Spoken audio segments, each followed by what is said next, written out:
सबसे पहले सीएम योगी आदित्यनाथ क्या कुछ कह रहे हैं वो आपको सुनवाएंगे।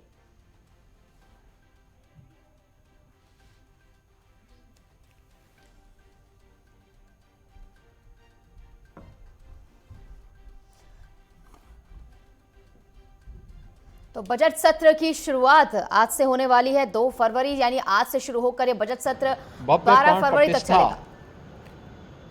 समारोह के सकुशल संपन्न होने की हृदय से बधाई देता हूं और आज से प्रारंभ हो रहे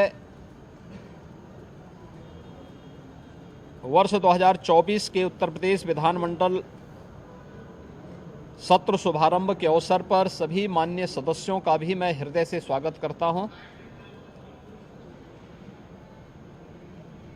सत्र का शुभारंभ अभी कुछ देर बाद माननीय राज्यपाल जी के अभिभाषण से होगा।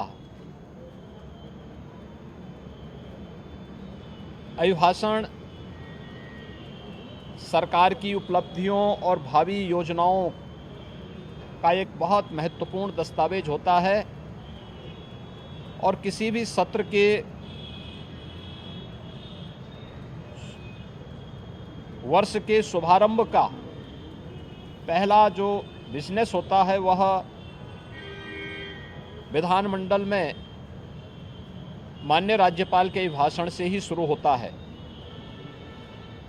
बजट सत्र है तो वर्ष 2024-25 का बजट भी इस दौरान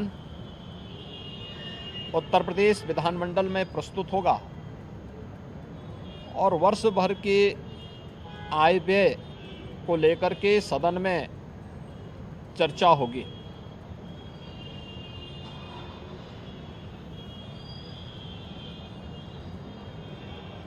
सत्र प्रारंभ होने के पहले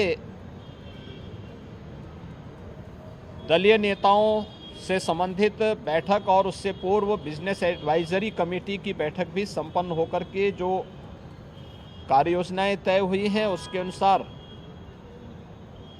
सरकार ने अपनी पूरी तैयारी भी की है। उत्तर प्रदेश विधानमंडल 25 करोड़ जनता जनार्दन की आशा आकांक्षाओं और अपेक्षाओं का एक केंद्र है। जनता से जुड़ी हुई हर सुख दुख से जुड़ी हुई घटनाओं को उल्लास और विषाद से जुड़ी हुई घटनाओं का ये साक्षी है।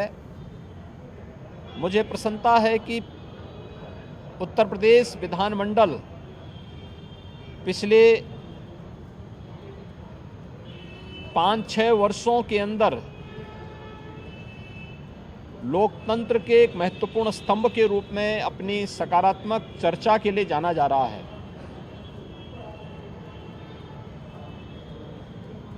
सकारात्मक मुद्दों पर, विकास से जुड़े हुए मुद्दों पर हर माननीय सदस्य अपनी बात को सदन में रखने के लिए उत्सुक दिखाई देता है और मैं इस अवसर पर अपने विपक्षी मित्रों से भी इस बारे में अपील करूंगा कि जो माननीय सदस्यों की भावनाएं हैं उसे दलीय सीमाओं से अलग हट करके प्रदेश के विकास के लिए विधान सभा या विधान परिषद को हमें एक सकारात्मक चर्चा का केंद्र बनाने की आवश्यकता है और उस दिशा से यह सत्र हमारे लिए बहुत महत्वपूर्ण सत्र होगा। राज्यपाल जी के भाषण पर चर्चा होगी, उसका जवाब भी सरकार की तरफ से जाएगा। बजट पर चर्चा होगी, माननीय सदस्यों को अपनी राय इन दोनों महत्वपूर्ण मुद्दों पर और अनुदान मांगों पर रखने का अवसर प्राप्त होगा।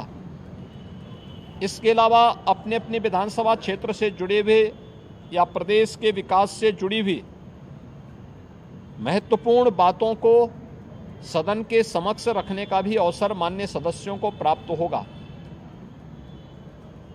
मुझे विश्वास है कि जो एक सकारात्मक माहौल प्रदेश के बारे में बना है, देश में, दुनिया में, उस सकारात्मक माहौल का लाभ विरोधी दल भी लेकर के एक सकारात्मक चर्चा का केंद्र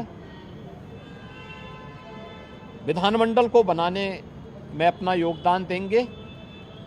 हमने कल भी दलीय नेताओं की बैठक में इस बारे में बहुत स्पष्ट रूप से कहा है कि सरकार हर विधानमंडल की कार्रवाई का हिस्सा बनने वाले हर मुद्दे पर चर्चा के लिए भी तैयार है और उसका जो तथ्यपरक और सही जानकारी होगी उसको सदन के समक्ष रखने और माननीय सदस्यों को अवगत कराने के लिए पूरी तरह तैयार है। मैं एक बार फिर से उत्तर प्रदेश विधानमंडल की वर्ष 2024 के सत्र शुभारंभ के अवसर पर सभी माननीय सदस्यों को हृदय से स्वागत करता हूं। उन्हें उत्तर प्रदेश विधानमंडल की कार्रवाई को सुचारू और नियम संगत तरीके से आगे बढ़ाने के लिए उन सब का आह्वान करता हूं।